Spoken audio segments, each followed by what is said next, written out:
J'ai découvert votre histoire avec stupeur. Bon, on se connaît pas, mais j'ai l'intuition qu'il y a eu un abus de la part du procureur qui a instigé cette perquisition. Je sais pas à l'instar de qui c'était réalisé, mais en fait, je voulais savoir si vous étiez d'accord pour un entretien audio, si j'enregistre la conversation. Absolument, Joachim, j'ai rien à cacher, vous savez. Hein, voilà. D'accord. J'ai le seul défaut d'être une nationaliste, d'être islamo-réfractaire, hein, voilà. Parce que j'ai vécu 31 ans en terre d'islam, hein, Joachim. Je suis revenue en France qu'en 2005. Hein. D'accord. Et que j'ai lu le Coran, les hadiths. Moi aussi, je travaille dans le milieu médical.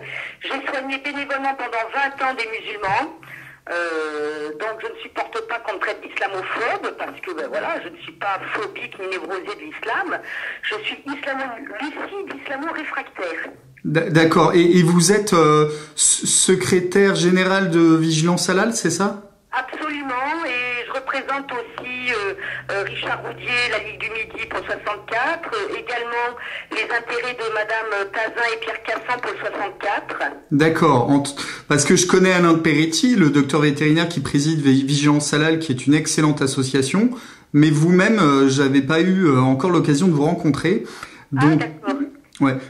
Et du coup, en fait, quelle est la motivation de cette perquisition? Vous pouvez nous raconter? Ça s'est passé récemment, il y a à peine 15 jours, c'est ça? Voilà, jeudi dernier, à 6h moins 5 du matin, j'ai entendu du bruit sur mon garage, parce que ma chambre donne à côté du garage. Et là, quand je me suis levée, j'ai vu, regarder à travers la fenêtre, j'ai vu plein de gens armés, cagoulés, avec des lumières bleues, qui m'ont d'ailleurs aveuglé parce qu'ils m'ont vu à travers la fenêtre. Et j'ai réveillé mon mari d'urgence, j'avais peur, je me suis dit c'est quoi un cambriolage? J'ai vu qu'il y avait un groupe important de personnes, mais noir sur noir, on voit pas grand chose. Et mon mari s'est précipité à l'entrée, et là on a la porte qui est tombée, et on a 14 personnes armées et cagoulées qui sont entrées à la maison.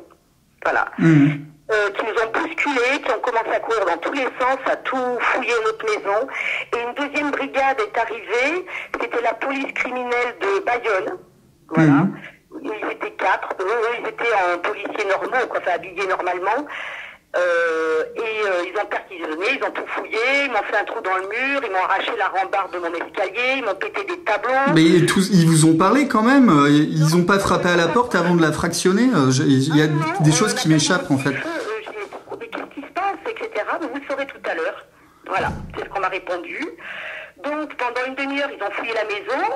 Ils sont repartis comme ils étaient venus. Et là, les 3 personnes de l'OPJ de Bayonne ont installé un ordinateur, une imprimante sur ma table, etc. On nous a dénonotés à ce moment-là. Mon mari, lui, peu cher, a fait un AVC il y a 9 ans, donc il a fait un malaise. Il est diabétique aussi, voilà, il faut savoir. Donc ils ont dénonoté mon mari, qui était dans tous ses états. Moi, ils m'ont dénonoté après, quand ils m'ont fait asseoir sur une chaise, etc. Et là, j'ai commencé à être auditionnée à la maison à 6h10 ou 6h15 du matin. Voilà. D'accord. On me reproche d'être une trafiquante d'armes, vous voyez un petit peu, d'être une refouleuse, en fait, et d'être une activiste d'ultra-droite.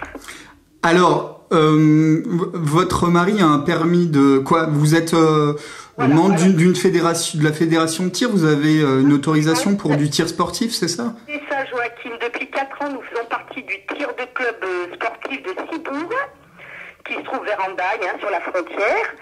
Et nous avons 2 détentions d'armes. Mon mari, je lui ai offert il y a 3 ans une CZ 455 22 long rifle. Et moi-même, j'ai un Beretta 87 catégorie B, 22 long rifle. Et nous ne tirons que sur des cartons. Oui, en plus, ce sont des 22 longs rifles, donc c'est pas vraiment des armes d'assaut, quoi. C'est très léger. Ils m'ont demandé si j'avais déjà tiré avec du 9 mm ou autre. J'ai dit oui, j'ai essayé au sein de mon club de tir sportif, mais c'était trop puissant et moi je suis opéré d'une épaule, Joachim, donc je veux pas me blesser.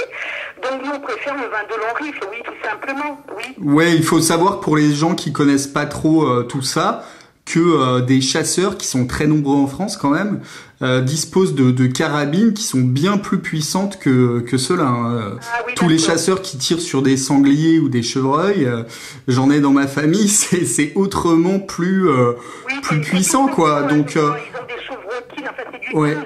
Alors, et du coup, pourquoi ils vous ont ciblé? Est-ce que dans le passé vous avez été déjà condamné pour, je sais pas moi, des appels à la haine, des choses comme ça? Non, jamais. Jamais. J'ai un casier judiciaire complètement vierge. Je n'ai jamais eu de plainte contre moi. Donc, au cours de l'audition, ils ont commencé à m'auditionner à la maison. Ensuite, ils m'ont amené au commissariat en laissant mon mari tout seul à la maison. Et là, en fait, j'ai compris que, j'étais à la tête d'un réseau numérique de droite. Réunis, hein, on va dire, alors m'ont dit d'extrême droite, j'ai dit non, je refuse ce terme. Oui, des droites plurielles, hein, on va dire les choses comme ça. Et en fait, ils en voulaient beaucoup à mon réseau de résistance numérique. Voilà. Alors, vous parlez d'un réseau de résistance numérique, c'est-à-dire, vous, à Paris Post Laïque et Vigilance Halal, vous faites partie d'un autre réseau? Ben, c'est-à-dire que, voilà, j'ai créé des pages publiques où je lutte contre l'islam, la construction de mosquées sauvages. J'ai deux pages concernant Vigilance Halal. J'ai une page qui s'appelle No Hold-up de nos économies, c'est-à-dire tout ce qui est financier et économique. Voilà, j'ai plusieurs pages publiques, mais de patriotes. D'accord. Pour vous expliquer, voilà. Donc, c'est vrai que je suis à la tête, entre guillemets, d'un réseau que j'anime depuis 7 ans. Qui est bien connu, bien partagé. C'est public, en fait, sur Facebook. Je ne peux pas me cantonner à une seule droite. Hein. Je travaille aussi bien avec le Parti nationaliste français qu'avec Action française, les royalistes, Philippe de Villiers, etc. Je travaille avec Mouvement pour la France, Mouvement volontaire pour la France. Ça, ils m'ont reproché aussi. Hein.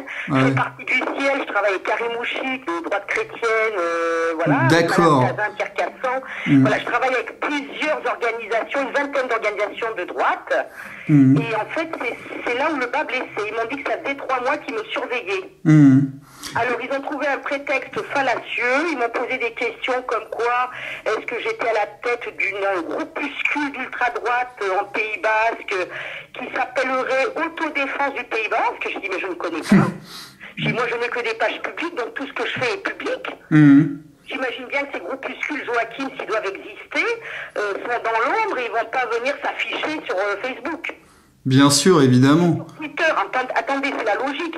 Donc j'ai compris qu'en fait, ils ont pris un prétexte fallacieux d'abord pour me réquisitionner mes 2 armes avec détention légale, hein, en préfecture, mes munitions, et surtout me prendre mon ordinateur, comme ça ils auront tous les fichiers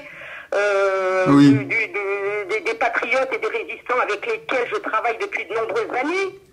Ouais, ça, c'est pour ça. Hein. Je pense que c'est vraiment une perquisition politique. Et me désarmer. Ouais. Voilà. Bon, et est-ce que il n'y a pas eu je me fais un peu l'avocat du diable, hein, excusez-moi. Est-ce qu'il n'y aurait pas eu des dérapages sur Facebook dans vos communautés que vous gérez là, de pages avec des gens? Parce que moi personnellement, je suis presque quotidiennement en train de faire comment on appelle ça déjà, j'enlève des commentaires, de la modération. Parce en fait, c'est des sujets très sensibles et les gens sont enflammés. Et souvent, dès qu'on parle de mosquées qui se construisent et qu'on est contre, il y a toujours des commentaires pour appeler parfois à des actions violentes, etc. Donc moi, je suis en train de bannir sur Facebook une quantité de gens. Je modère à fond. Et est-ce que vous avez pas laissé plein de commentaires de gens complètement excités sur des pages Facebook? C'est vrai que des fois j'enlève parce que j'ai pas le temps de tout gérer puisque j'ai 7 ou 8 pages publiques, 7 pages. Mais vous-même, vous n'avez jamais fait de tels commentaires qui seraient contraires à la loi. Voilà. C'est-à-dire qu'il y a certains, c'est ce que je leur dis, hein, vos commentaires n'engagent que vous-même, quoi. Hein, voilà. Bien sûr. Moi personnellement, je ne fais pas l'apologie à la haine raciale. J'ai pas de propos, comme ils m'ont dit, islamophobes. Je suis contre. De toute façon, c'est pas un délit d'être islamophobe en France. Hein, je vous rassure tout de suite.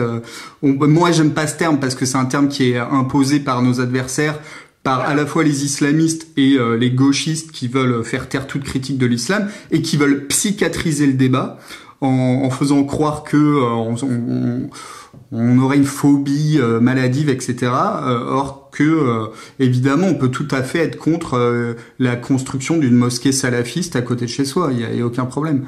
D'accord. Ouais, Mais bon, je peux pas vous en dire plus pour l'instant. Il paraît que dans 15 jours, je verrai un procureur qui va me convoquer. oui, à mon avis, vous risquez pas grand-chose. Mais alors, ils m'ont posé des questions très bizarres sur le ciel, sur vigilance halal particulièrement, et ils ont nommé mon président Alain de Peretti. Voilà. Ils m'ont posé des questions sur les gens avec qui je faisais du tir sportif à Cibourg. Et j'en connaissais sur une quinzaine de noms qui m'ont appelé. J'ai dit oui, j'en connaissais une dizaine. J'ai dit mais ce sont tous des amis avec lesquels je fais du tir sportif. À Cibourg.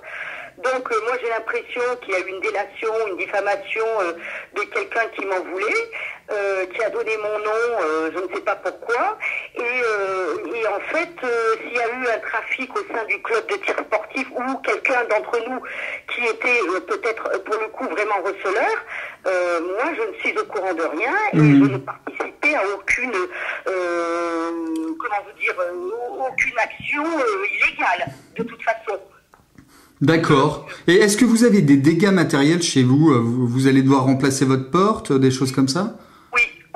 Oui. Et votre assurance, elle prendrait en charge Alors on est en train de voir ça, c'est mon mari qui s'en occupe. On a déjà fait venir un serrurier, un menuisier d'urgence pour au moins un petit peu fermer la porte déjà, pouvoir fermer la porte. Et là demain le menuisier vient, nous refait une partie de la porte. On est comment garder les mêmes serrures, on va voir. Là, je peux pas vous répondre, Joachim. Je saurai demain midi, ça. Mais en tout cas, vous avez eu des dégradations chez vous, quoi. Hier, en faisant le ménage, je me suis aperçu qu'il m'avait fait carrément un trou dans le mur et qu'il m'avait déchiré la tapisserie. Voilà. C'est dingue. Donc, et qu'il m'avait arraché la rambarde qui monte à l'étage, la rambarde d'escalier. Voilà. Ils nous ont cassé 2 tableaux, on ne sait pas pourquoi. Et voilà, de toute façon, nous on est clean avec Richard, ils n'ont rien trouvé. Bien sûr. Ils n'ont rien trouvé dans la maison à part nos armes légales déclarées en préfecture. Donc moi, ce qui m'a vraiment traumatisé, Joachim, c'est d'être jeté en prison, en cellule, avec 3 co-détenues, dont certaines, il y en avait une qui était en pleine décompensation narcotique, dealeuse, l'autre blanchiment d'argent, l'autre complètement hystérique. Et ils vous ont gardé 48 heures, c'est ça? Non, 12 heures. Ouais, quoi, 48 heures, excusez-moi, ça serait très très long, mais même 12 heures, c'est très long. C'est très long. Alors j'ai un officier, celui qui m'a auditionné de la police judiciaire, qui a été extrêmement gentil et bienveillant, même lors de mon audition, et qui est venu toutes les 2h30 me chercher là-bas dans la cellule, pour me faire pipi, boire de l'eau et fumer une cigarette dehors avec lui, là où il garde les voitures de la police nationale dans le garage, quoi. Voilà. Toutes les 2h30, il est venu me chercher. D'accord. Et moi, j'ai appris votre histoire sur les réseaux sociaux, et je crois que Riposte Lake a fait un article. Et est-ce que les médias ont parlé de votre affaire? Parce que c'est quand même, c'est pas rien quand même, une perquisition comme ça. 5 personnes arrêtées pour trafic d'armes. Ah ouais. Oui, sur Sud-Ouest, vous retrouvez France Bleu Basque, ça s'appelle France Bleu Basque, ça s'appelle. Oui, alors voilà, une femme et 4 hommes ont été arrêtés pour trafic d'armes appartenant à des réseaux d'extrême droite. Oula, ok. Ouais. Et les journalistes ont pris la peine de vous appeler pour avoir votre version ou Non. Mon identité n'était pas citée. Il y a eu plusieurs articles comme ça, au conditionnel, ils ne savaient pas trop. Qu'on avait été les 5 relâchés, alors je ne sais pas qui sont les 4 autres, voilà. Pour le coup, est-ce qu'ils ont eu le même traitement que moi, d'intervention musclée comme ça? Je peux pas vous répondre. Joachim, ça, je ne sais rien. D'accord. Non, mais le principal, c'est d'avoir cette information comme quoi vous avez été bien perquisitionné de manière assez violente. En plus, on parle pas quand même du choc psychologique de subir ça quand on n'est pas prévenu. Ils ont même pas sonné. Ils auraient pu frapper à la porte. Vous les auriez ouverts. Et au pire, si vous ouvrez pas, ils fractionnent la porte. Mais voilà, c'est ça que je comprends pas. C'est la méthode est complètement ubuesque. On se croyait dans un mauvais film américain. Et quand j'ai rencontré une amie à moi qui travaille à la gendarmerie nationale du Staritz, c'est-à-dire ma commune, quand je lui ai parlé de cet événement hier après-midi, elle m'a dit, je comprends pas, c'est moi la patronne, c'est moi qui était jeudi en plus de garde pour l'OPJ, la gendarmerie nationale du Staritz. Comment ils sont intervenus sur ma commune sans que nous, la gendarmerie nationale, on soit avisés? C'est bizarre. Je lui ai dit, il n'y a pas de commission rogatoire, il n'y a pas, j'ai pas vu de procureur, je sais pas si le parquet a été saisi, je ne suis au courant de rien. C'est vraiment étrange, ouais. Ouais, parce que vous êtes en zone rurale, donc c'est zone gendarmerie en plus. Ben voilà. Et par contre, elle était en colère, elle a dit, mais ça c'est une faute lourde pour nous, une faute administrative. Pourquoi je n'ai pas été avertie de cette intervention sur ma commune? Et est-ce que vous avez un avocat? Est-ce que vous allez faire un recours ou pour perquisition abusive? Ça existe ça? Je sais pas. Alors, je ne sais pas trop, mais maître Frédéric Pichon, que vous connaissez sans doute, tout à fait, a décidé de s'occuper de mon dossier. C'est Sébastien Jalagnon, qui est un ami à moi que vous connaissez sans doute aussi. Ce non, pauvre je connais pas. Mais... qui a été obligé de partir en Suisse parce qu'il était harcelé par le préfet, par sa hiérarchie, etc. M'a appelé, donc il m'a présenté maître Frédéric Pichon et Alain de Peretti, mon président, va travailler avec lui parce qu'on veut se porter partie civile contre la police, justement toutes ces méthodes, puisque Vigilance Halal était clairement visée pendant l'interrogatoire. Ah d'accord. Voilà. Et ils m'ont cité Alain de Peretti plusieurs fois, mon président, pour lequel je travaille depuis 6 ans. Donc là, monsieur de Peretti, pour le coup, est très en colère. Et donc, il y a de quoi. on va se porter partie civile, oui. Entendu. Et il faut rappeler pour nos auditeurs que Vigilance Halal, c'est simplement une association qui veut alerter les Français sur les dangers de la méthode halal, surtout dans les abattoirs, avec les dangers sanitaires que cela pose. Avec le docteur vétérinaire de Peretti, il déroule un argumentaire scientifique qui tient la route. C'est vraiment une association sérieuse et je recommande aux gens d'ailleurs, rien que pour soutenir vous et en général cette mouvance qui se fait persécuter, parce qu'il n'y a pas d'autre mot, d'adhérer à Vigilance Halal. Absolument, mais je leur ai expliqué qu'on était une association apolitique, qu'on était là pour des raisons sanitaires, pour la souffrance animale, lutter contre la souffrance animale, et l'application de la charia, parce que c'est une façon douce d'islamiser la France. Tout à fait, tout à fait. Il y a une taxe au kilo qui est reversée pour des mosquées, les certificateurs halal, et ça se généralise. On va rappeler quelques chiffres. Presque 80% de tout ce qui est poules, dinde, etc. C'est rituel halal. Sur les bovins, on est à plus de 40%. C'est énorme. Et en fait, les députés UMP avaient refusé de faire c'est surtout Sarkozy qui avait freiné un étiquetage halal. Oui, l'ancien ministre Le Foll de l'Agriculture avait eu notre motion de demande d'étiquetage halal qui nous a été refusée. Oui, parce qu'il faut savoir que tout ce qui ne va pas dans le circuit estampillé halal va dans le circuit commun, c'est-à-dire la viande que monsieur tout le monde achète, et c'est pas marqué que c'est de la viande halal avec l'égorgement qui va avec l'augmentation du risque des Escherichia coli dans la viande, etc. Ok. Et surtout, c'est qu'on oblige les consommateurs à manger halal dans les grandes chaînes de distribution sans leur laisser le choix. Bien sûr, et même dans les cantines d'entreprise. Et ma femme bosse dans une grosse boîte et au menu c'est poulet halal, etc. Et c'est marqué noir sur blanc et personne, pourtant il y a 80% de non-musulmans dans cette grande entreprise, personne ose critiquer parce que tout le monde a peur d'être accusé de racisme, etc. C'est vraiment la méthode islamiste où ils s'infiltrent dans les cuisines de grands groupes de restauration collective. Après, ils imposent de la viande halal et après, sous effet de la peur et de l'intimidation et des procès en racisme qu'ils feraient, il n'y a aucune opposition. Même le grand patron de cette boîte qui est parfaitement au courant, qui mange dans cette cantine, ne dit rien. Je vais pas citer le nom de la société, mais... Oui, je comprends. Je comprends bien. Mais bon, bah, écoutez, moi, là, je sais pas vraiment à quelle sauce je vais être mangée. En tout cas, je suis effectivement sous médicaments depuis 3 jours. Ah mince. Mon mari également, on est sous hypnotique.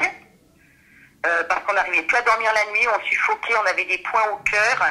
Ils nous ont fait extrêmement peur. Mais j'ai décidé de continuer à garder mes pages publiques ouvertes et de les faire fonctionner normalement, Joachim. D'accord. Parce que si j'arrête, en fait le but était ça, c'était de nous faire peur, de nous mettre une pression énorme. Si j'arrête mes pages publiques et mes réseaux de résistance numérique, c'est leur donner raison. Exactement. Bien, vous êtes très courageuse avec votre mari et je vous apporte tout mon soutien.